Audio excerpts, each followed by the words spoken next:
Khadijah said to his two children, "Why can't you two be more like Ahmed and Zainab? They are always achieving something." Abdul looked at his feet. "I like studying bugs and plants, Mom. Isn't that important too?" Aisha added softly. "And I love helping others. Doesn't that count for something?"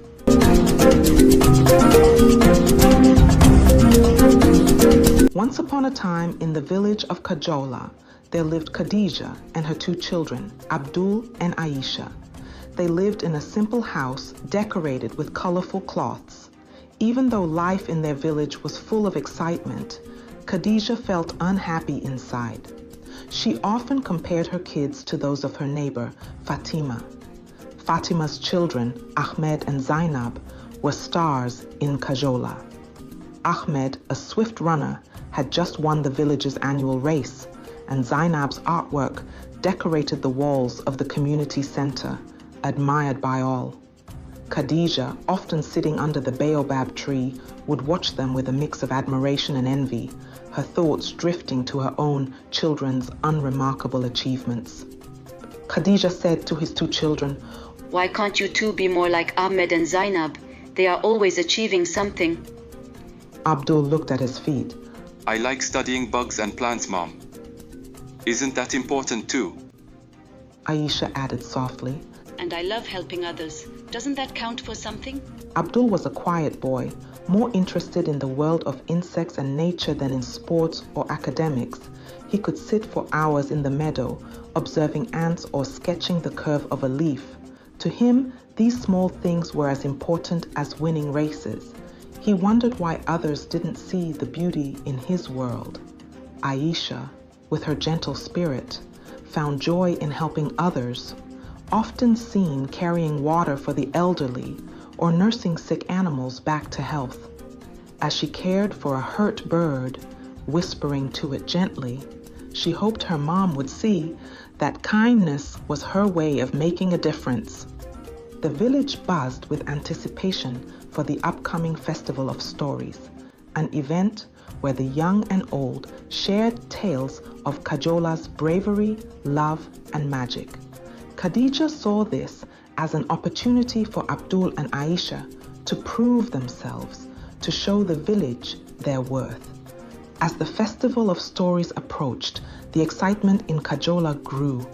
People decorated the streets with colorful banners and lights, and the smell of cooking filled the air.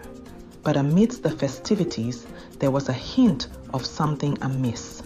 One evening, as the sun dipped low, casting long shadows across the village, Abdul noticed a strange smell in the air, like something burning.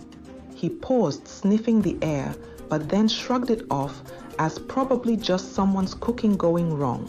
Aisha, too, felt a strange unease that she couldn't shake off. She saw the dry leaves scattered all over, whispering warnings with every rustle.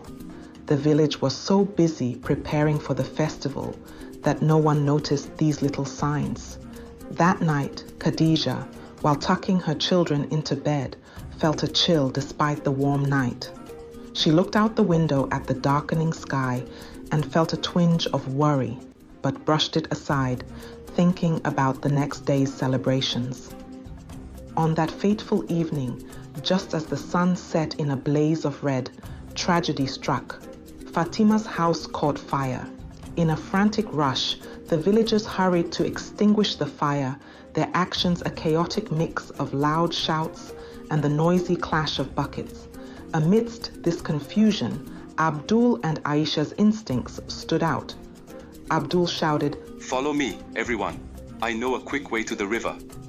Abdul used his knowledge of the area to guide a group to the river, forming a human chain to quickly transport water to douse the flames.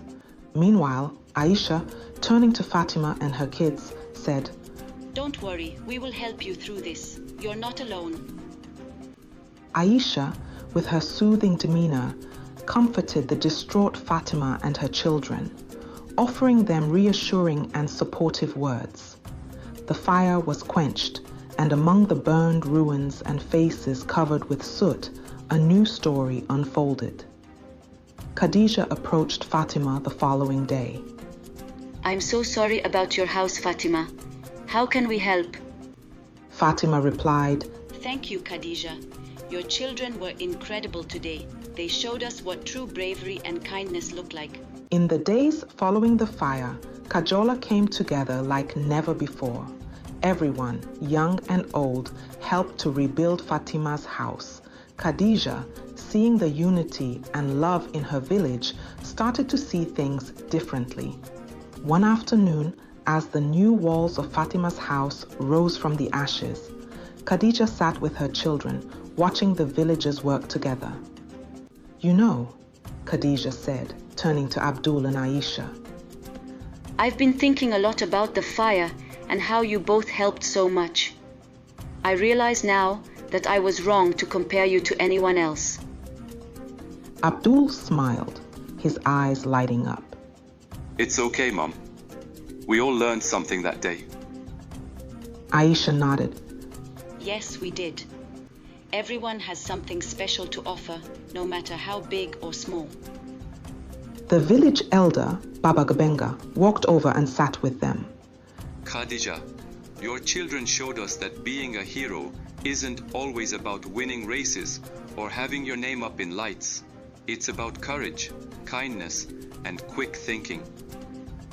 Khadijah hugged her children. I am so proud of you both. You are my heroes.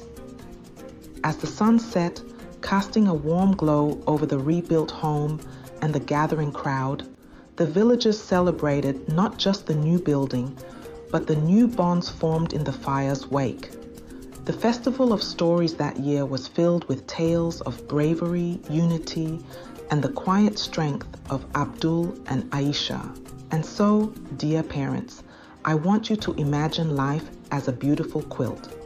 Each child is a distinct, colorful thread interwoven with their own unique skills, aspirations, and journeys.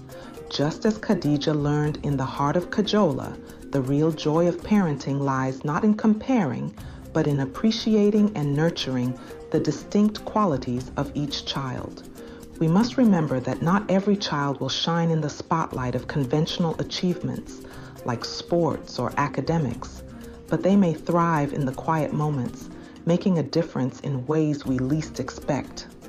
Our role is to guide them, support them, and celebrate their individual journeys, ensuring they grow to be confident and compassionate individuals. Let's take a lesson from the story of Kajola, to see the unseen gems in our children, to cherish their every effort, and to encourage their natural growth. By doing so, we not only uplift their spirits, but also foster a generation that values diversity and strength in individuality. Dear children, you, like Abdul and Aisha, are unique and wonderful in your own ways. Each of you carries a special talent, a kind heart, or a curious mind that sets you apart. It's important to remember that being different is not just okay, it's something to be proud of. Don't worry if you're not the fastest runner or the best in class. What truly matters is the effort you put in and the kindness you show to others. Your worth is not measured by trophies or grades, but by the love, courage, and resilience you demonstrate. Let the story of Abdul and Aisha inspire you. Embrace your strengths, no matter how quiet or loud they may seem. And remember, every one of you has something valuable to contribute, shining brightly in your own unique way. If you enjoyed it, please like, share, and comment on what you've learned. Till next time, be blessed.